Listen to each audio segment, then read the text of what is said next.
The range of vision. So let me say once again that what we say, this is cornea. Through the cornea, basically that we are seeing the structure of the total earlier, but the major thing it is going to be the cornea, lens, and retina. The vision is done by the remaining all the supporting structures. You can say these three things means light focus through the cornea, that on the lens, and the lens are going to the focus this particular light on retina. That means there are basic points of three: cornea, lens, and retina. Okay, so means in these the defects, even we can say in these three particular portions that we have to notice. Our remaining defects are there.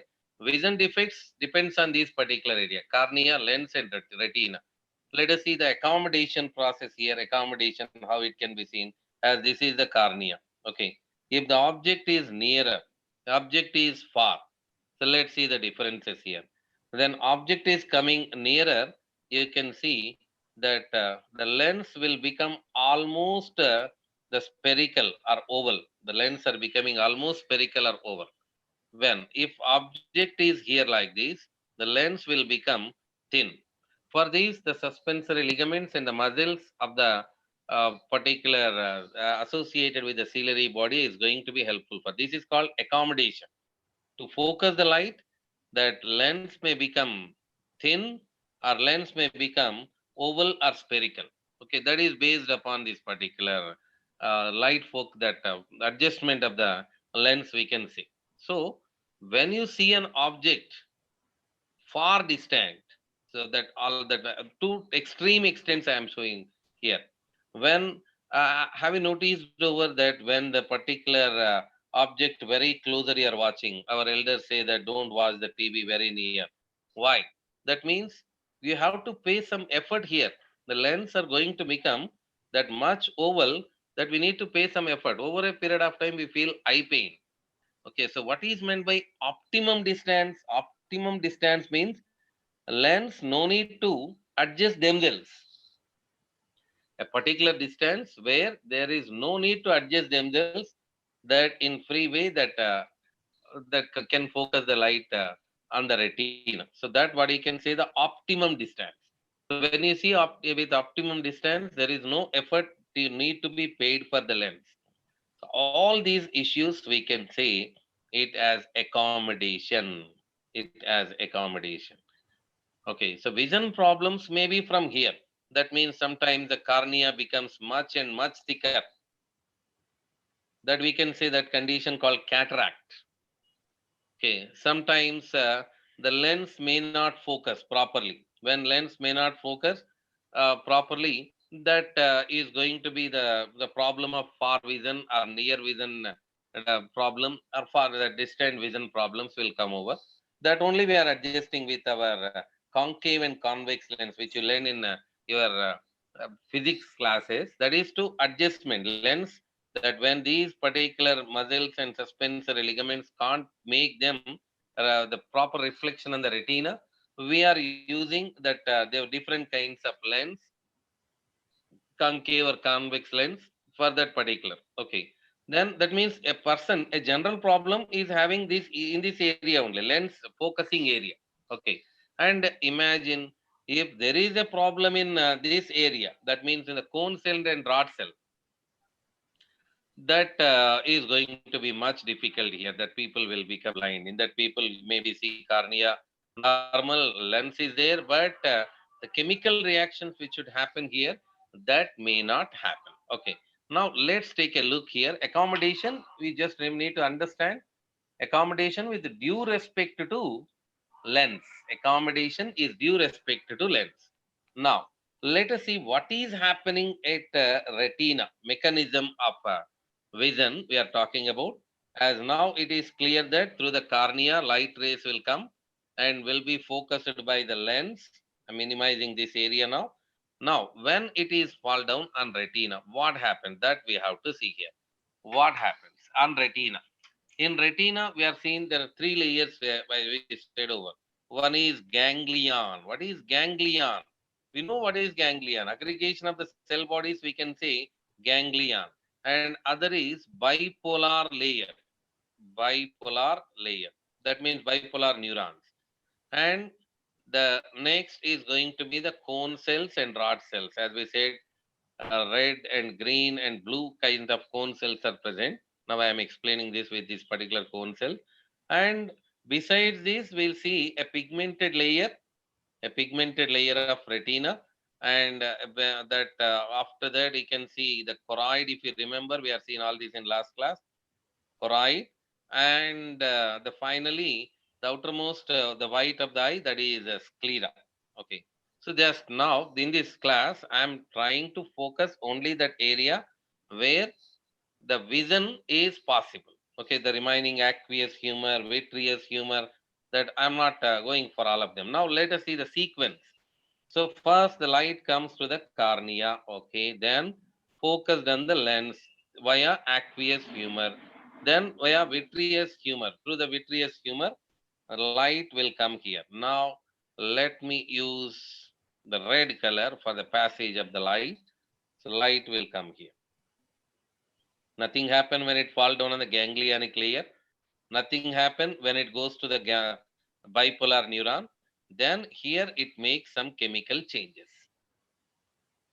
It makes some chemical changes. Okay, so what that means in the cone cells, iodopsin is a substance here. That, but with the help of that, the light, whatever reached there, that iodopsin makes some chemical changes that will be converted into electrical impulses. So, electrical impulses now passing through the bipolar neuron, then ganglionic layer. We said ganglia. What is ganglia? Ganglia means aggregation of cell bodies. So passing through the ganglia, all these ganglia is having their own nerve fiber. And all the nerve fibers, that means in our language axon, all the axons are going in the form of, they form a nerve called optic nerve. So you just notice that we learned in the structural organization chapter. Aggregation of cell bodies is the ganglia, bundle of nerve fiber is the nerve. So through the optic nerve, it goes to the brain, the visual cortex of the brain. Now, let us make this sequence is very important for need. So we learned the different issues, different mechanisms, but this sequence is very important. So now I am writing the sequence from the cornea. From the cornea, it will go to the aqueous humor. Everything I am writing now. Everything I am writing. That means aqueous humor, then lens. From the lens, it will come to, let me put, from the lens, vitreous humor, vitreous chamber. Next,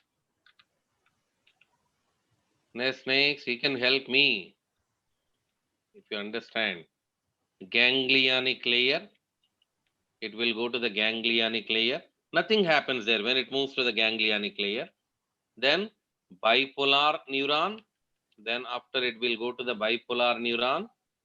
Then from the bipolar neuron, that reaches to the cones. That means day vision we are talking about.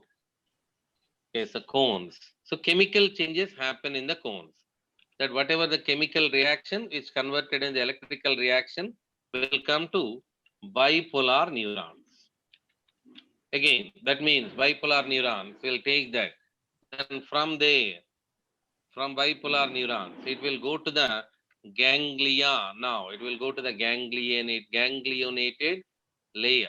Okay, so ganglionated layer, ganglionic layer, no matter how you pronounce, ganglionated layer or ganglionic layer. Okay, then from here, from ganglionated layer to ganglionic layer 2, all these particular ganglions are going to form the optic nerve. That bundle of nerve fibers, we can say optic nerve. From the optic nerve, it will go to the visual cortex of the brain. Then after that, the remaining issues will be taken care. That means when you are looking towards an object, when you are looking towards me, so what you can understand, our brain will is a bigger library. If you already have seen my face earlier, that will remind you this is the face you already seen earlier, and this is the data. This all occurs in the fraction of millisecond. That's why means when you see that this complete passage reaching to the brain, analysis of the brain, means when you see an object, immediately you will give the data of that object. Immediately the data will come up. That means a faster computer our brain is going to be, which brings the data. When you see a face, yeah, that immediately will ask you, who are you? That means when I see you, immediately if I ask you like that, who are you? If I ask you who are you, what happened in between? That immediately I said over. That means in the seconds I have said who are you? Means that these things are happened. Light rays to the cornea, aqueous humor, lens, vitreous humor, ganglionic layer, bipolar neuron, then cones can, that chemical activation of the cones can conversion them into electrical stimulus, then bipolar neuron, ganglionated layer, then goes to the optic nerve, visual cortex of the brain, and there the image is formed over. The image is analyzed. That compared to every photograph we are seen from your childhood, that not yet seen, then immediately I'll ask you, who are you? That means brain will send messages, ask him who are you? That means brain curiosity. That means everything. All these things are happen in the fraction of milliseconds. We can see. As I seen you, and immediately I ask, who are you? Means that these things are happened, and brain analyzation is happened. Brain said, I didn't see him. You ask him, who are you? So this is the complete process of mechanism of mechanism of eye. So that means how faster it is going to be. This is very important for us to understand how faster it is going to be. Okay. Yep. The adult human eyeball is nearly spherical structure. The wall of the eyeball is composed of three layers. External layer is composed of dense connective tissue. This is also very important. That means here put a heading sclera and write down first of all it is dense connective tissue. And anterior portion of this layer is called cornea. Okay, sclera. What is the information given about the sclera in the textbook? Sclera is a dense connective tissue. Sclera is an external layer. Sclera is a dense connective tissue. Sclera is an external layer. Sclera anterior portion of the sclera is called cornea. Likewise. Okay. Next, the middle layer is choroid. Middle layer, we said it has vascular tuning, that information, but now I am going to the NCERT, whatever there, we'll go through them only. So about choroid. Choroid contain blood vessel. So we can say this is vascular layer. And choroid looks bluish in color.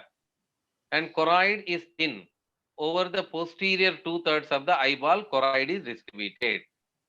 Choroid is thin over the posterior two-thirds of the eyeball.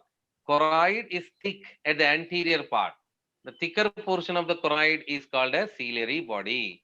Means here, while making headings, that you should go like this. You should go in what format? The individual definitions means what is given about sclera, what is given about cornea. That every highlighted portion should be as a subheading. And while reading itself, we'll complete this in 5 minutes, no matter, but we'll forget even in 5 minutes. Means here, when it is asked about ciliary body, don't search for ciliary body in Google. We are not doing ophthalmology. What is given about ciliary body, that matters for us. Ciliary body is the anterior thin, thicker portion of choroid. Okay, that it matters. Ciliary body continues forward to form a pigmented opaque structure called iris. That is shown here. That is shown here. Ciliary body is continued to a pigmented opaque structure called iris. This is the pigmented opaque structure, iris. Okay. Then next, which is the visible colored portion of the eye. The eyeball contains a transparent crystalline lens. Actually, we don't have any histology importance earlier, but after question in I think in 2018, that this importance also came, the descriptional importance, that like transparent crystalline, dense connective tissue layer, like these kind of things, histology of that contain many blood vessels, that in that way, now these kind of questions also we can expect now. Okay, pigmented and opaque structure, pigmented and opaque structure, that is iris. transparent crystalline structure, lens, dense connective tissue layer, sclera. Likewise, dense connective, the layer which contain many blood vessels, choroid, the layer which looks bluish in color, choroid, likewise. Okay, so then lens is going to held in place with the help of suspensory ligaments attached to the ciliary body. From the ciliary body, suspensory ligaments are coming and they are holding the lens. About this lens only we just talked here. Adjustment of the lens only we call accommodation. Okay. So the diameter of the pupil is regulated by the muscle fibers of iris.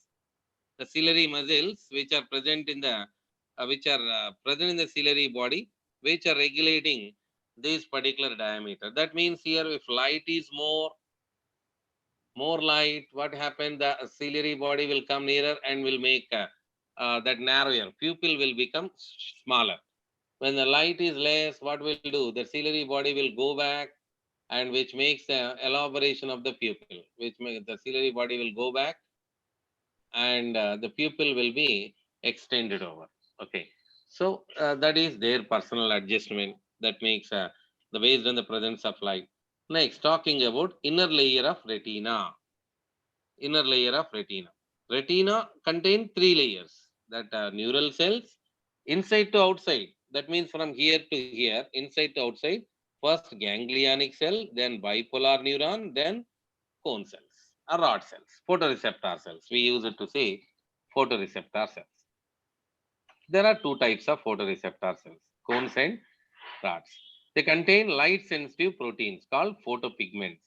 The daylight called photopic vision. This is going to be question. The twilight, scotopic vision, night vision is called twilight. Okay.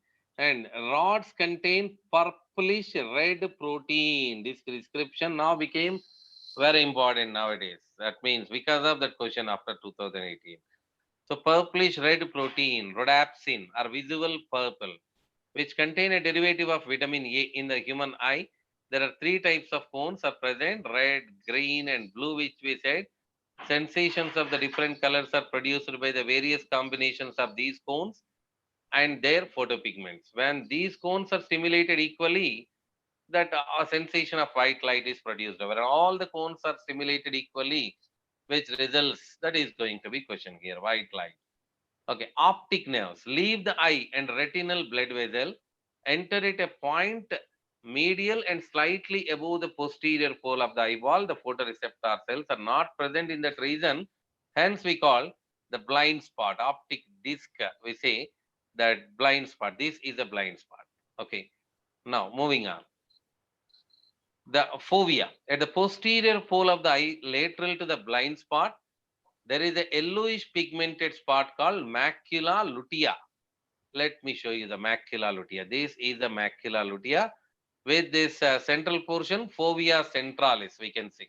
A central pit where the cones are going to be densely packed over, which makes the sharp vision point where the visual activity of the resolution is going to be greatest. That means our light in general going to be focused there only. Light focus on that particular area, which makes our vision sharper. Okay. So the fovea is thinned out portion of the retina where only the cones are densely packed. It is the point where the visual activity, the resolution is going to be the greatest. The space between the cornea and the lens is called aqueous chamber, which contain thin watery fluid, aqueous humor. Okay, next, the space between the lens and retina is called vitreous chamber, filled with transparent gel called as vitreous humor. Okay, so from the beginning, we need to focus in this particular area. That which area where there is a possibility of histological, that means the descriptional mode of questioning. We are talking about descriptional mode of questioning. So that let me focus there. The descriptional mode of questioning here. So what are the descriptional modes which we have seen till the time? Means after all reading that we may not focus that area. So that's why let me show you the descriptional mode. One is dense connective tissue layer. Whom we call dense connective tissue layer? Whom we call dense connective tissue layer?